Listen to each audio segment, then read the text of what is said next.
Olá, amados irmãos, a paz de Jesus, salve Maria Santíssima, sejam todos bem-vindos a essa live. Vamos dar início à nossa semana de formação litúrgica, a nossa jornada de formação litúrgica, onde nós vamos mergulhar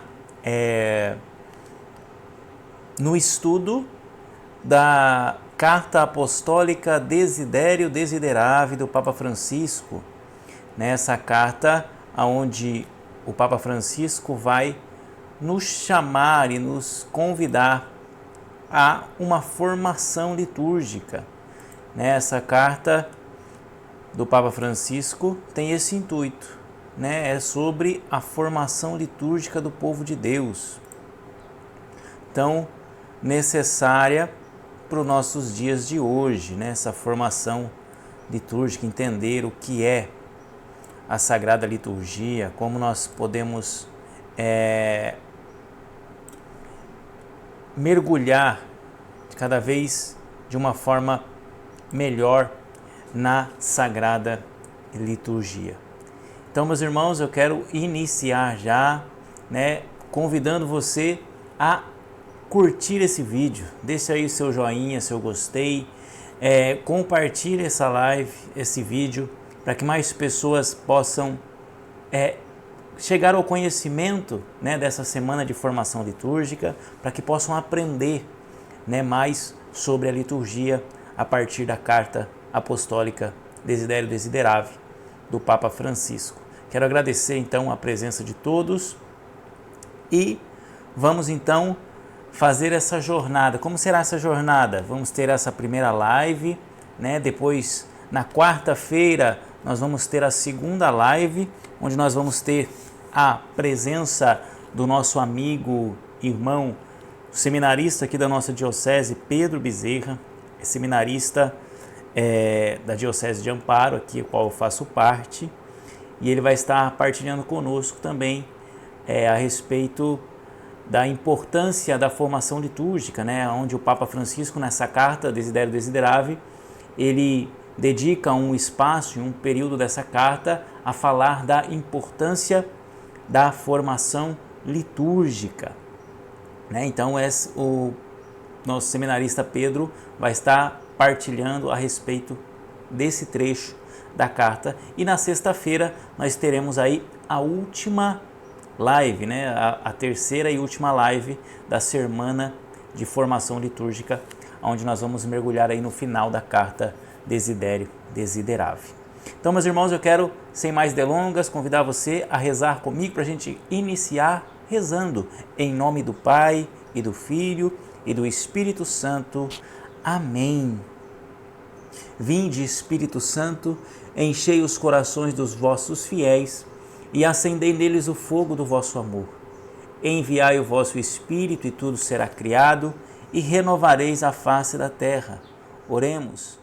Ó Deus, que instruíste os corações dos vossos fiéis com a luz do Espírito Santo, fazei que apreciemos retamente todas as coisas segundo o mesmo Espírito e gozemos sempre da sua consolação. Por Cristo, Senhor nosso. Amém.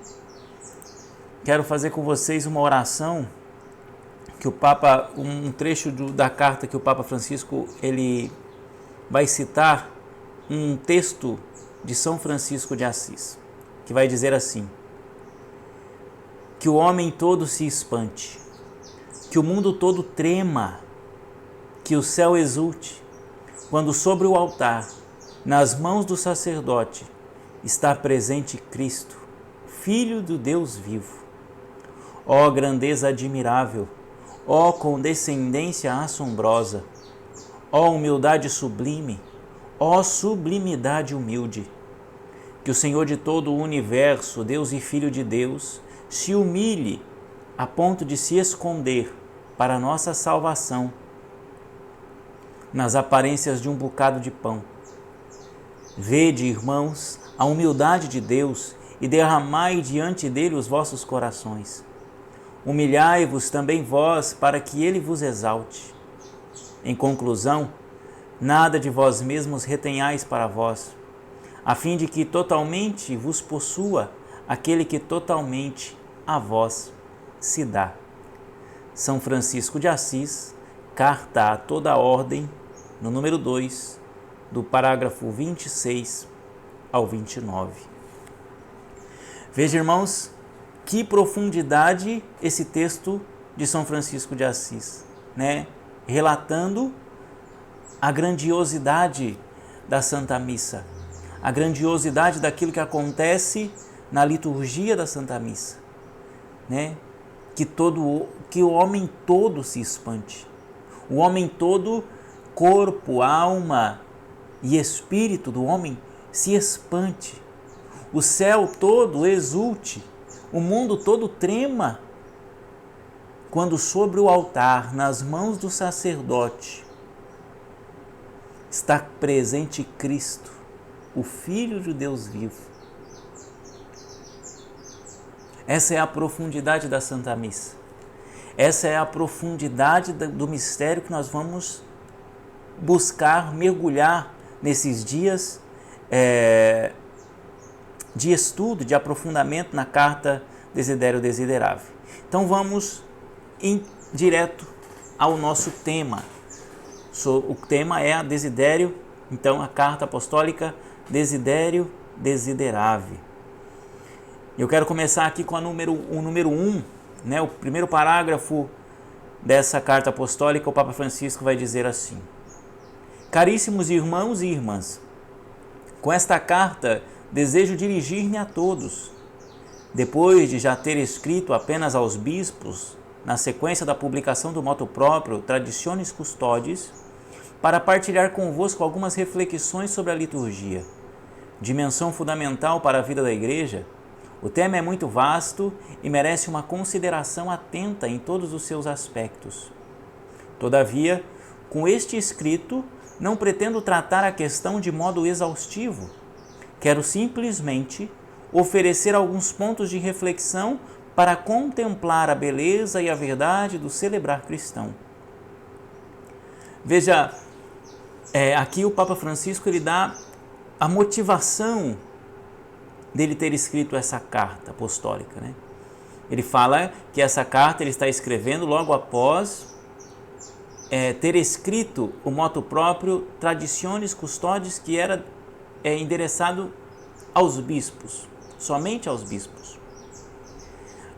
Esse motu próprio ele é bastante polêmico, porque foi a partir do motu próprio Traditionis Custodes aonde o Papa Francisco ele coloca um rigor e regras mais rigorosas, vamos dizer assim, para a celebração do rito que nós conhecemos como Missa Tridentina, ou rito romano extraordinário, né, que é a missa do Missal de Pio V, que nós conhecemos como Missa Tridentina, né, para aqueles que não sabem o que se trata da missa antes do Concílio Vaticano II, que a missa era celebrada em latim e voltada para Deus, né, para o altar, de costas para a Assembleia.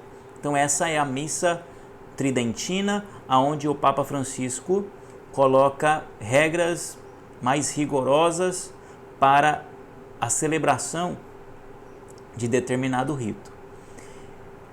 E veja, então, essa carta apostólica ela vem sendo escrita nesse contexto. E por que o Papa Francisco escreve o motu próprio Traditionis Custodes? É importante analisar vendo que a missa tridentina ela é má, ela oferece perigo para a fé? Não, muito pelo contrário. Né? Quem já participou da missa tridentina ou teve a oportunidade de participar de uma missa tridentina sabe o quão profundo é o mistério que se vive na missa tridentina. Claro, bem celebrado.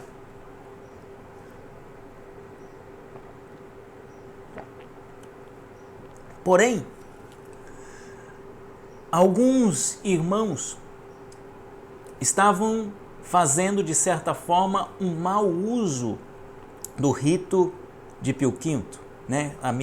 Da missa tridentina, ao ponto de, meus irmãos, pessoas abandonarem a missa porque expressões como missa nova e missa de sempre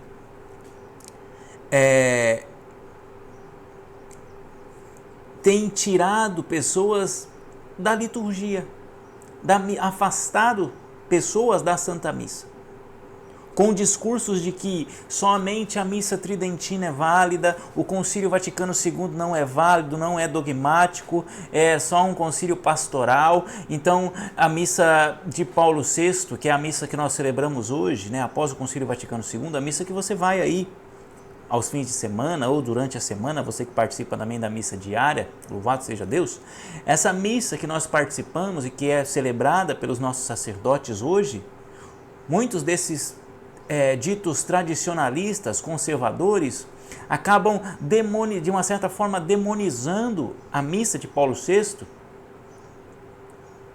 ao ponto de que as pessoas preferem, veja, tem uns casos, aqui na nossa diocese eu tenho um caso, tivemos um caso de um seminarista que abandonou o seminário, abandonou a missa, não ia mais às missas aos domingos, ficava em casa rezando o terço, porque se eu não tenho a missa tridentina na minha diocese, pelo menos que eu tenha conhecimento, nenhum padre celebra a missa no rito de Pio V.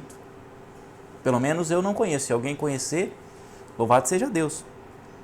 Eu não conheço. Mas para dizer que é difícil encontrar uma missa tridentina, um padre que celebra, e agora depois da Traditionis Custodes ainda está mais difícil, porque tem que ter autorização do bispo diocesano. Veja, mas a missa em si não é um problema, não é um perigo, muito pelo contrário, é digna, é maravilhosa. Porém, estavam se fazendo um mau uso e essas pessoas estavam abandonando a missa de Paulo VI e preferiam ficar em casa rezando o terço. Porque essa missa é uma missa protestantizada, porque essa missa Não, nada a ver. Então, o Papa Francisco, analisando toda essa situação que está acontecendo, não só no Brasil, mas acredito que no mundo, vendo esse mau uso do rito de Pio V, ele lança luzes para o povo de Deus. Ele vem com o moto próprio Traditionis Custodes, colocando regras rigorosas na celebração do rito de Pio V, preservando o rito, para que o rito não seja usado contra a igreja. Entenda?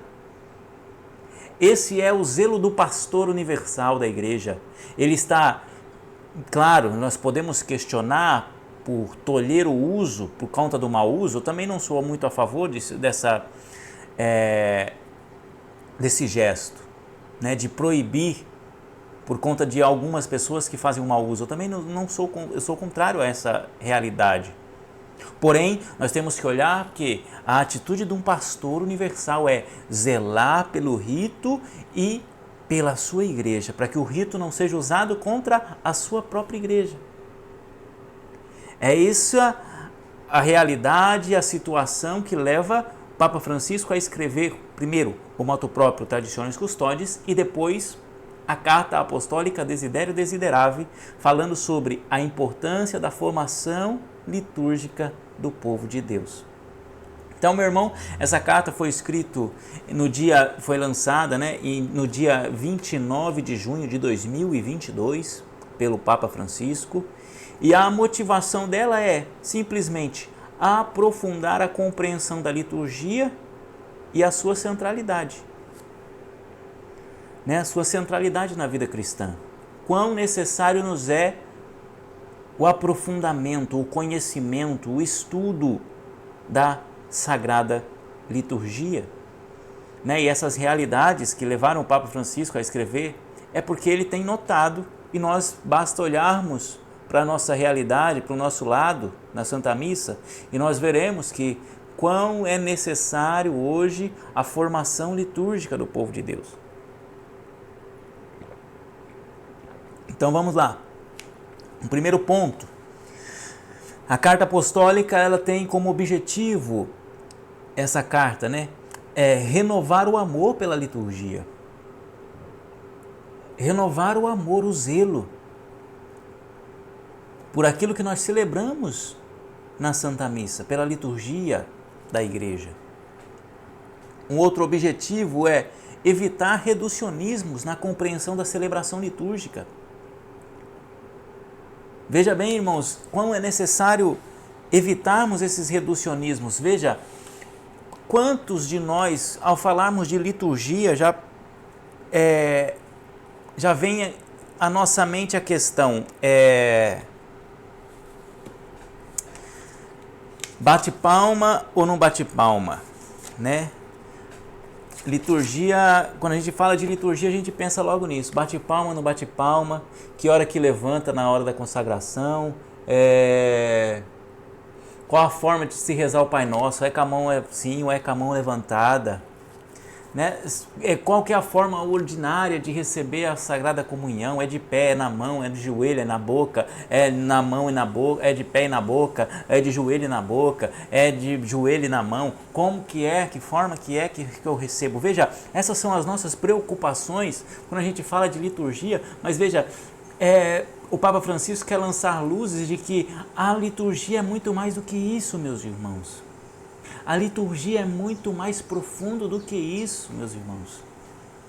Então devemos evitar o reducionismo, de reduzir a liturgia a um simples gesto corporal, ou muitos querem reduzir a liturgia. Veja, quando se fala de bater palmas, por que pessoas falam que não se deve bater palmas? Porque a missa é o Calvário. Glória a Deus, a missa é o Calvário. Parabéns, é verdade. E aqui eu vou falar para vocês, eu sou contrário também a bater palmas, tá bom?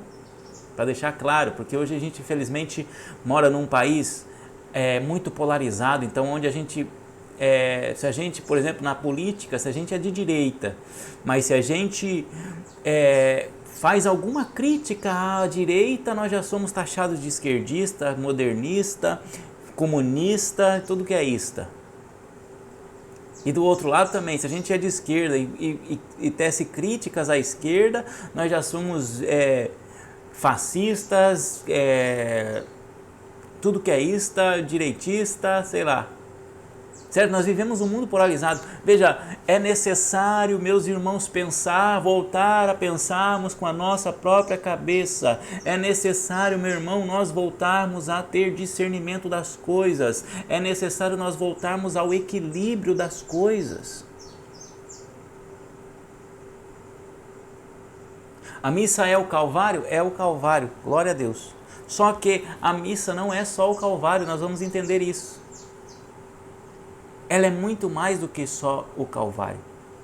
E um outro objetivo da carta é ressaltar a necessidade que nós temos de formação litúrgica. Esses são os 3 objetivos da carta do Papa Francisco. Repetindo, renovar o amor pela liturgia. O segundo, evitar os reducionismos na compreensão da celebração litúrgica. E o terceiro é ressaltar a necessidade de formação litúrgica. Esses são os objetivos. E para nós entrarmos então aí um pouco no conteúdo da carta, eu convido você a abrir a sua Bíblia comigo no Evangelho de São Lucas. Evangelho de São Lucas, capítulo 22. Evangelho de Lucas, lá no finalzinho do Evangelho, quase 22, versículo 15.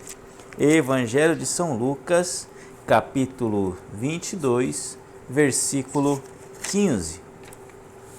Enquanto você procura, eu acabei não me apresentando, né? Para aqueles que não me conhecem, eu me chamo Paulo Eduardo Leôncio, tenho 36 anos de idade, sou casado com a Fátima, sou pai da Verônica, de 6 aninhos, da Lúcia, de 3 aninhos, e do Emanuel, que Deus quis que ele fosse para o céu aos 6 meses de gestação. Sou estudante de teologia, estou no último semestre de teologia, sou pregador católico da Renovação Carismática Católica, onde atuo no grupo de oração Sagrado Coração de Jesus, na minha paróquia, que é a paróquia Senhor Bom Jesus do Mirante, aqui na Diocese de Amparo, na cidade de Mogi-mirim. Paróquia essa onde eu atuo também como ministro extraordinário da Sagrada Comunhão. Sou também formador católico já quase há uns 10 anos. né? Já ministrei diversas aulas de Mariologia, cursos de Mariologia, Angiologia, Demonologia, História da Igreja, tantos e tantos cursos, dons carismáticos, introdução à vida espiritual. Então, tenho aí uma boa experiência com a formação católica e estou aqui com vocês idealizando essa jornada, atendendo ao apelo do Papa Francisco, né, dessa importância da formação litúrgica. Encontraram aí Lucas 22, vamos pegar o 14, Lucas 22, 14. A palavra de Deus vai nos dizer assim: quando chegou a hora, Jesus pôs-se à mesa com os apóstolos e disse: tenho desejado ardentemente comer convosco esta ceia pascal, antes de padecer. Palavra da salvação. Glória a vós, Senhor. Veja que interessante. Aqui está o título da carta do Papa Francisco, Desiderio Desiderave, que é um termo em latim, certo? Os documentos da igreja todos são escritos em latim, né, que é a língua oficial da nossa igreja. E esse documento, da mesma forma, então, ele é escrito em latim, e o título, geralmente, quando se traduz os documentos para as suas denominadas línguas, né, o título permanece o título em latim. E o título dessa carta é Desiderio Desiderave, que traduzido literalmente ele significa ansiava pelo desejo, né? Ansiava pelo desejo. E aqui na minha tradução da Bíblia, que é a tradução da CNBB, a nova tradução da CNBB, ele vai trazer essa tradução, né? Tenho desejado ardentemente. Desiderio desiderave. Desejado ardentemente, ansiado pelo desejo, ansiava, desejava pelo desejo, né? O título dessa carta. E ali no começo dessa carta, né, então o Papa Francisco vai nos dizer que ele não quer aqui fazer um aprofundamento, né, da liturgia em si. Aqui ele não pretende dar não é uma carta onde nós vamos ter um tratado teológico sobre a liturgia, não, mas o Papa Francisco aqui ele deixa bem claro, né? Pretendo ajudar na contemplação da beleza e da verdade da celebração cristã. Veja, ele quer lançar as reflexões, para a gente refletir sobre a beleza da liturgia e a verdade da celebração cristã. É esse o desejo do Papa Francisco, né, nessa carta.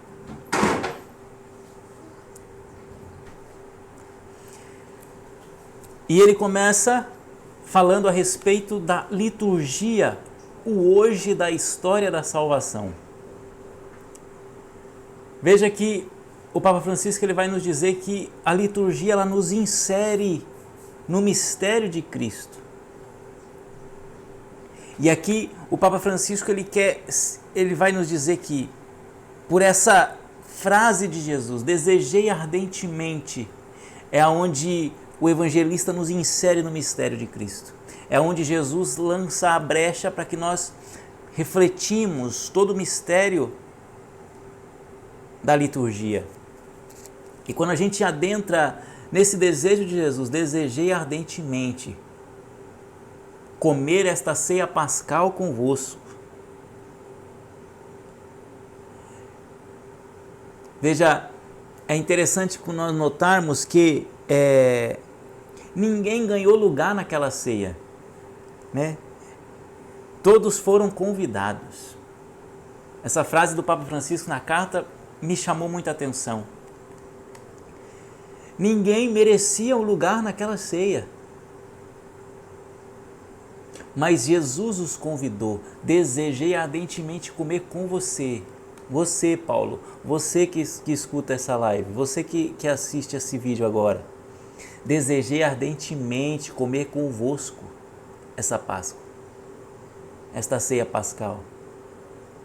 Ainda que você não mereça, ainda que você tenha os seus pecados, ainda que você tenha as suas mazelas, ainda que você tenha as suas fraquezas, eu desejei ardentemente você nessa ceia. A liturgia ela nos insere nesse mistério. Ninguém é digno, ninguém ganhou lugar, mas todos são convidados, todos são convidados. E é interessante analisar aqui que Jesus está celebrando uma ceia, certo? A ceia pascal. Mas Jesus, como judeu, ele celebra a ceia pascal judaica. E na ceia pascal judaica, se nós pegarmos lá o livro do Pentateuco, quando em Êxodo, quando Deus escolhe Moisés para livrar o povo da escravidão do Egito. E depois que Moisés ali, vive aquele drama com o faraó das pragas no Egito, e que enfim o faraó libera o povo de Israel para sair do Egito e adentrar no deserto. Então, depois do povo já livre da escravidão do Egito, que vai, então Deus pedir para se celebrar a Páscoa e fazer memória antes deles saírem, lembra? Deus, quando vai fazer com que exterminar os primogênitos do Egito e até mesmo do faraó, ele pede para que se sacrifiquem cordeiros, passem o sangue nos umbrais da porta, o sangue do cordeiro seja aspergido nos umbrais da porta do povo de Israel, e eles se alimentem do cordeiro. E isso acontecia na festa da Páscoa. Quando os judeus até hoje celebram a festa da Páscoa, eles matam o cordeiro, preparam o cordeiro,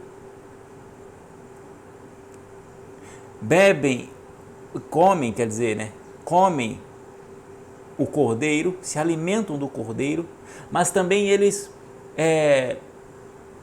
tem lá todo um ritual onde eles consagram 4 cálices de vinho, onde eles vão ali intercalando cálices de vinho com ervas amargas, com os pães ázimos, pães sem fermento, e ali entre um alimento e outro, entre uma bebida e outra, eles vão cantando os salmos, o Halel, eles vão cantando os salmos.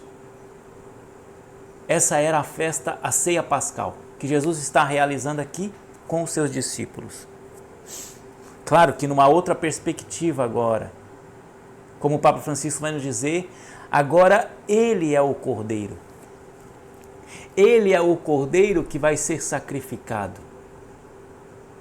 E como é maravilhoso isso, porque nós notamos aqui que Jesus está antes da sua morte. Antes de passar pela paixão, pela morte, pela crucificação, ele já celebra e antecipa aquilo que ele viveria na Sexta-feira Santa. Ele antecipa na quinta-feira e ele já celebra. A missa é a atualização do Calvário, como nós já dissemos aqui, realmente é a atualização do Calvário, mas ela é muito mais do que só o Calvário, ela é todo o mistério pascal de Jesus. Ela é o Calvário, ela é a sua morte, ela é a sua ressurreição dentre os mortos. E Jesus, antes de passar pela morte, e claro, se ele não passou pela morte, ainda ele não passou pela ressurreição, ele está antecipando tudo isso aqui na quinta-feira, na ceia pascal. Ele é o Cordeiro, ele é a Páscoa, diz o Papa Francisco. E o Papa Francisco vai dizer algo maravilhoso: sonho que todos cheguem ao conhecimento deste banquete. Olha o sonho do Papa Francisco, eu sonho que toda a humanidade cheguem ao conhecimento desse banquete.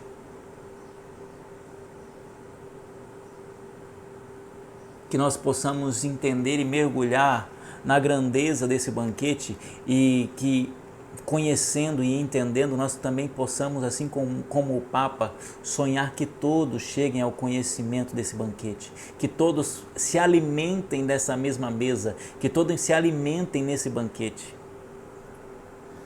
Ah, meus irmãos, a celebração litúrgica, ela é a atualização do evento salvífico. Eu falava aqui dos 4 cálices, é interessante meditar que Scott Hahn vai nos ensinar isso num livro chamado Quarto Cálice. Quando nós olhamos para os sinóticos, para os evangelhos sinóticos, Mateus, Marcos e Lucas, nós não percebemos isso porque nós não somos judeus e não conhecemos a tradição judaica, mas se nós fôssemos judeus, ao analisar os sinóticos, o que cada um dos sinóticos diz a respeito da Santa Ceia, dessa última ceia, Scott Hahn vai dizer que Jesus ele consagra 3 cálices. Lembra? Na Páscoa judaica se consagrava e se bebiam 4 cálices, mas Jesus consagra apenas 3.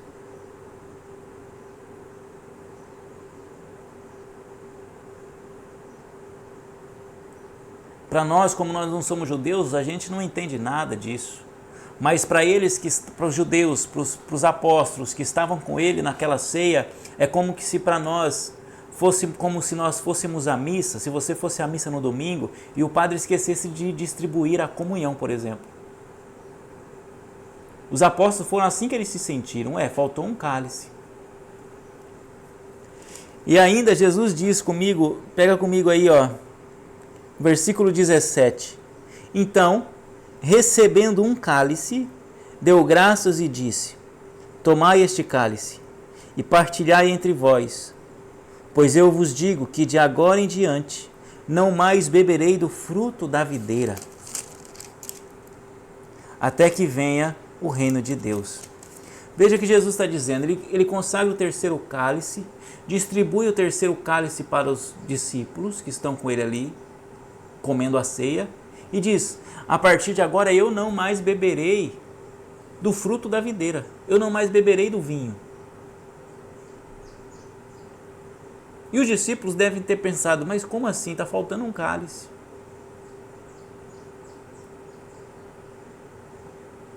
E Scott Hahn vai dizer que chega na Sexta-feira Santa, Jesus pede o 4º cálice. E aonde Jesus faz isso? Na cruz. Jesus pregado na cruz, você vai se lembrar dessa frase de Jesus. Jesus pede o 4º cálice com uma frase, ele diz assim: tenho sede. Por essa frase Jesus pede o 4º cálice. E o que lhe é dado? Quando Jesus diz tenho sede, lhe é dado uma esponja mergulhada no vinagre. Não é verdade? E o que é o vinagre, senão uma das etapas do fruto da videira. Com o fruto da videira, que é a uva, nós podemos fazer o suco da uva, o vinho e o vinagre. 3º estado do fruto da videira. O 4º, porque tem a uva, o suco, o vinho, o vinagre.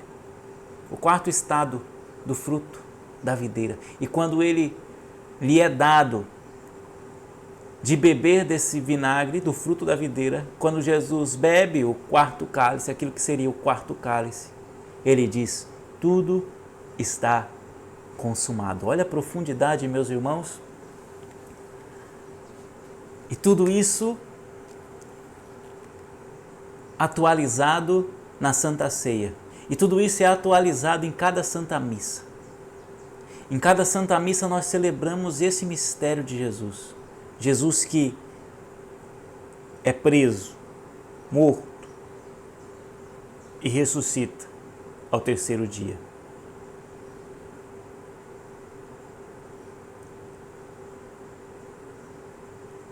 E o Papa Francisco vai nos dizer também a respeito da ligação que é a Eucaristia e o desejo de Jesus de estar conosco. Jesus deseja tão ardentemente estar conosco, deseja tão ardentemente comer essa Páscoa conosco, que Ele se faz a Páscoa, que Ele se faz presença, que Ele se faz o alimento. O pão ázimo agora é o próprio Cristo. O pão ázimo agora, o pão sem fermento, se torna o seu corpo, seu sangue, sua alma e sua divindade. É Ele quem se dá em alimento. O Papa Francisco vai falar também a respeito da beleza da liturgia. E ele vai pegar num ponto onde que ele vai dizer que a liturgia não é um mero simbolismo, mas a presença viva de Cristo. Veja, meus irmãos, é necessário nós entendermos que a liturgia ela não é um mero simbolismo, ela não é um mero bate-palma, não bate-palma, como eu rezo, gestos corporais. Isso é importante? Sim, tem sua importância, mas ela não é só isso. Ela é a presença viva de Jesus. Jesus está vivo na Eucaristia. Jesus está vivo antes da Eucaristia. Jesus está vivo na palavra. A palavra de Jesus, a palavra de Deus, ela é viva, ela é uma pessoa, ela é Cristo Jesus. Quem diz isso? A própria igreja. É a própria igreja que nos diz isso. A palavra de Deus é uma pessoa, Jesus de Nazaré, o Yeshua HaMashiach. Então a liturgia ela é esse encontro pessoal com Cristo. Ela é um lugar de encontro com Cristo. É onde eu me encontro com Cristo na palavra e na Eucaristia. E ele vai falar a respeito do perigo da banalização ou do formalismo excessivo. Veja, na liturgia há esses dois riscos. O risco de banalização, ou seja, de tornar algo banal, de tornar algo, celebra-se de qualquer jeito. Celebra-se sem fé, sem emoção, sem mergulhar no mistério. Ou se celebra com um rigor, com um formalismo muito excessivo, e aí eu fico travado, amarrado, a liturgia fica amarrada, não expressa a beleza, o mistério, a profundidade, porque eu tenho que ficar amarrado ali, porque o missal romano não diz nada sobre isso. Então se torna um monte de robozinho que senta, levanta, põe a mão assim, a mão aqui, e às vezes o interior não está. O interior está distraído muitas vezes. Veja, irmãos, uma vez eu estava na missa, observando uma moça, e a moça celebrava por o exterior todo piedoso. Porém, enquanto os mistérios, a grandeza de todo esse mistério que nós estamos meditando aqui estava acontecendo, ela estava com um livrinho, manuais de oração, rezando os manuais de oração ali. Aí eu me pergunto, veja, quem comete mais mal? Quem está batendo palma na missa ou quem não está prestando atenção no mistério que está sendo celebrado lá no altar? Parado aqui com o livro na mão, porque o importante é ler as orações do Santo Tomás de Aquino, sei lá de quem. Veja, o mistério está no altar, Jesus está no altar, a missa é o Calvário, e aonde está o Calvário? No altar. Então, do que adianta o formalismo excessivo se ele te rouba do mistério profundo que está acontecendo lá diante dos seus olhos e você está distraído com outras coisas secundárias? Porque você quer uma oração, a oração que o meu santo de devoção fazia, como ele participava da missa. Como ele participava da missa, meu irmão, minha irmã, mergulhado no mistério que estava acontecendo lá no altar, independente do rito que estava sendo celebrado. Eu não sei se você sabe, mas a Igreja Católica ela possui mais de 20 ritos. O rito que nós celebramos, o rito romano, é um rito. O rito ocidental de Roma. Mas existem os ritos orientais, o rito melquita, greco-melquita, o rito malabar, o rito...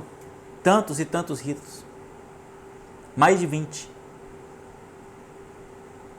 Cada um na sua língua. Rito maronita, que celebra a missa, que faz algumas orações em aramaico. A consagração é toda em aramaico. E aí? Não vale porque não foi em latim?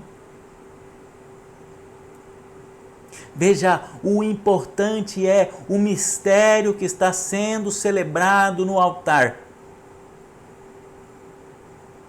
O padre toca algumas palavras no missal. Não importa. O importante é o que está sendo celebrado no altar. Deixa o padre que depois ele se resolve com Deus lá no dia do julgamento dele.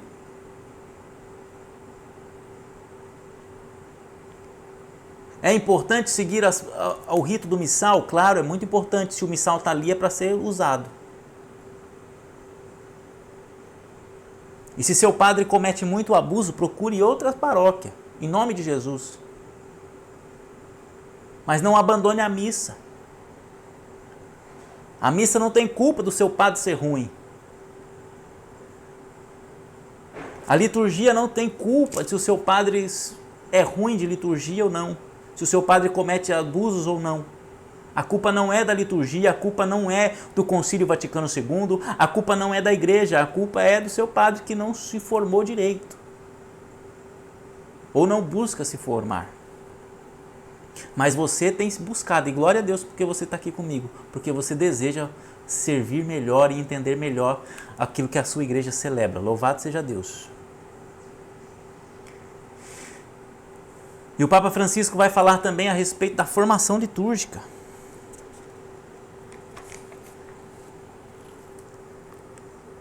A necessidade de conhecer a liturgia para vivê-la bem. Veja, é necessário conhecê-la para viver bem, não para ficar acusando e apontando o dedo para o irmão que ele participa de errado, ou se ele bate palma ou não bate palma.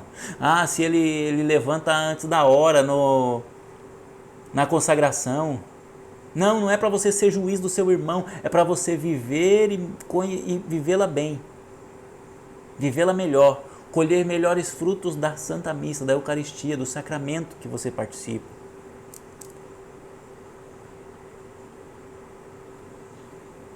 A liturgia, o Papa Francisco vai dizer, nos educa na fé e na comunhão. Ela alimenta a minha fé. Quando eu mergulho nos mistérios de Jesus, eu vou cada dia mais alimentando a minha fé. E alimentando a minha fé e sendo educado na fé, ela me educa também na comunhão. Eu não julgo meu irmão, mas eu me aproximo dele. Tento entender, será que ele conhece? Se ele não conhece, será que ele pretende conhecer melhor para eu poder ensinar? Meu irmão, minha irmã, quando você passar por aqui, não precisa fazer vênia não. A vênia se faz quando você passa diante do altar, só na frente do altar. Não existe vênia pro ambão. Ensinar, não julgar. Comunhão.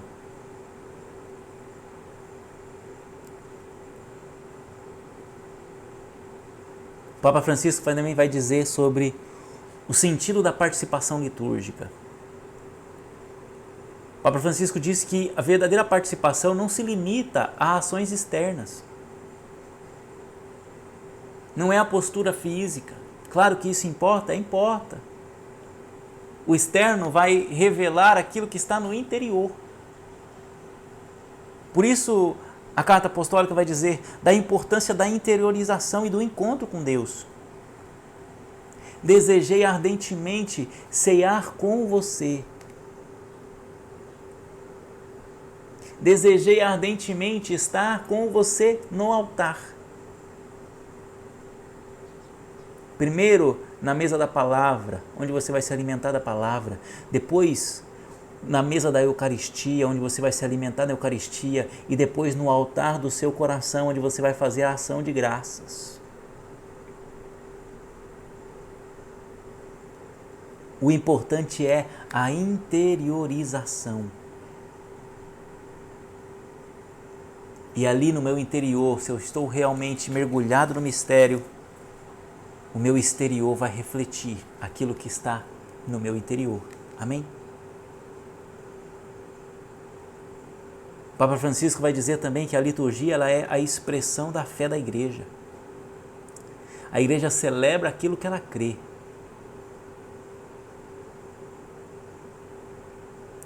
E ele vai tocar bastante pontos isso na necessidade de aprofundamento e zelo pela celebração. Se você serve na liturgia, meu irmão, minha irmã, procure aprofundar-se na liturgia. Se você é músico, procure se formar a respeito da música litúrgica. O que é música litúrgica e o que não é. Tem músicas que é para você cantar no seu grupo de oração. Lá vai ser bom, lá vai ser bom. Mas não cabe na missa. Se você é leitor, ministro da Eucaristia, não sei, se você é acólito, coroinha, se você serve em algum lugar na liturgia, procure se aprofundar. Se você não serve, procure se aprofundar da mesma forma para viver melhor a Santa Missa.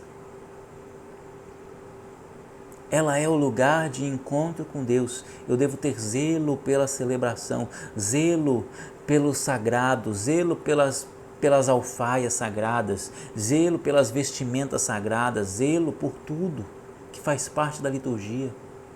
Os jarros sagrados, os vasos sagrados, tudo. Pelo altar.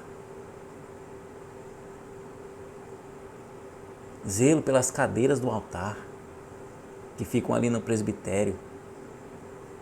Zelo pela celebração. Buscar em tudo o mais belo.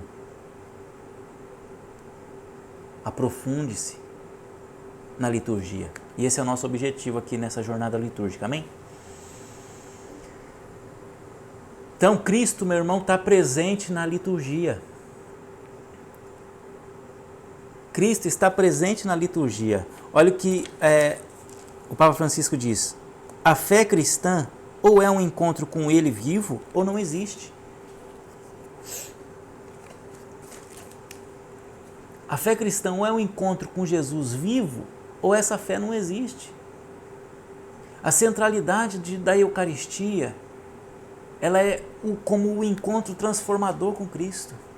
É onde eu vou para me encontrar com aquele que me transforma, com aquele que me cura, com aquele que me salva, com aquele que me faz melhor, com aquele que me faz santo.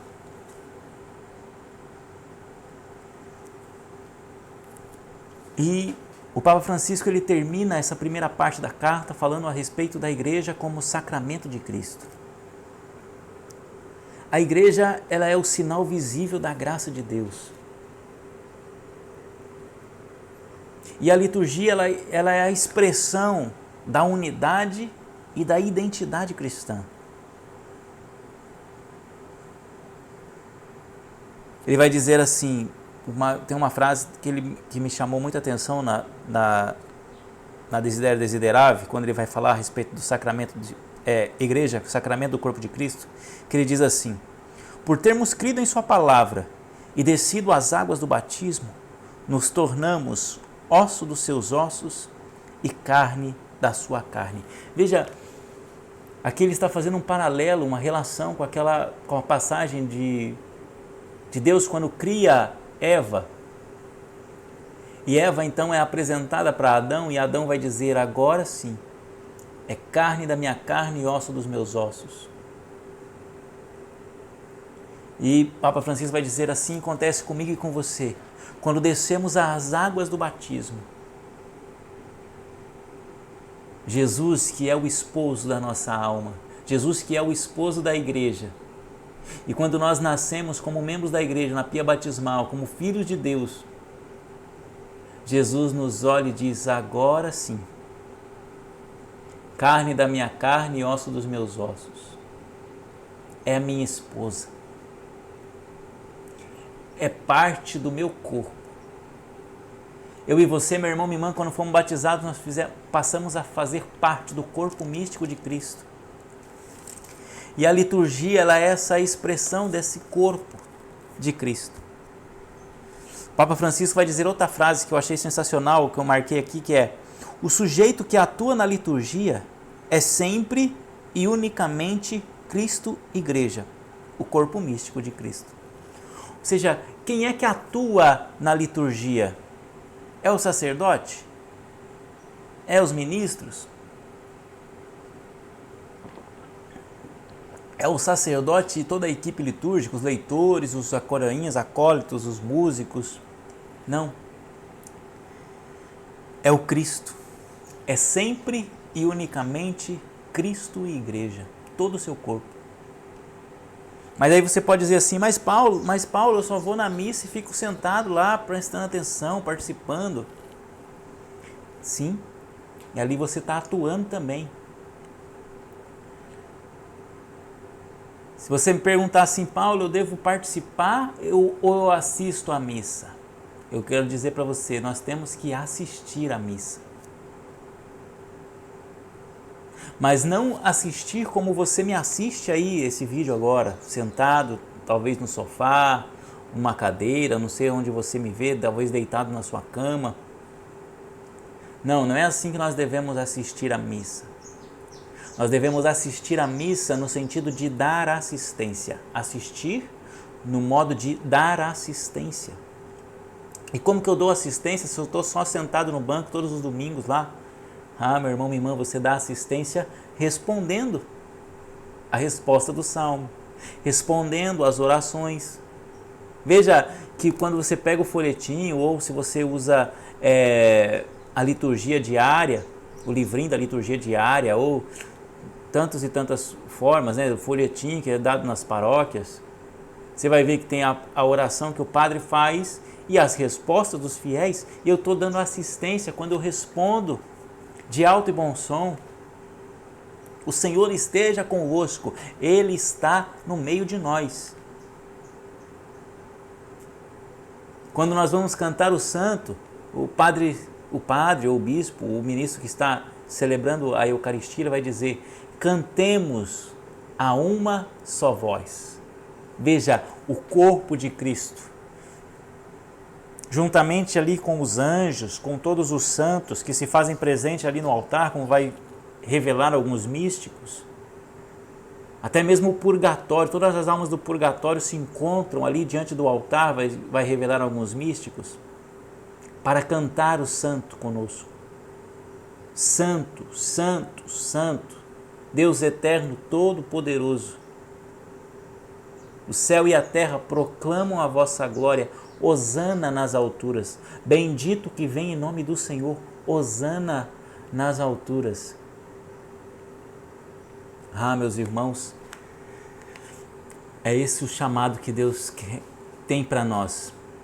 Mergulharmos no conhecimento profundo da liturgia para bem vivê-la, entender os seus mistérios.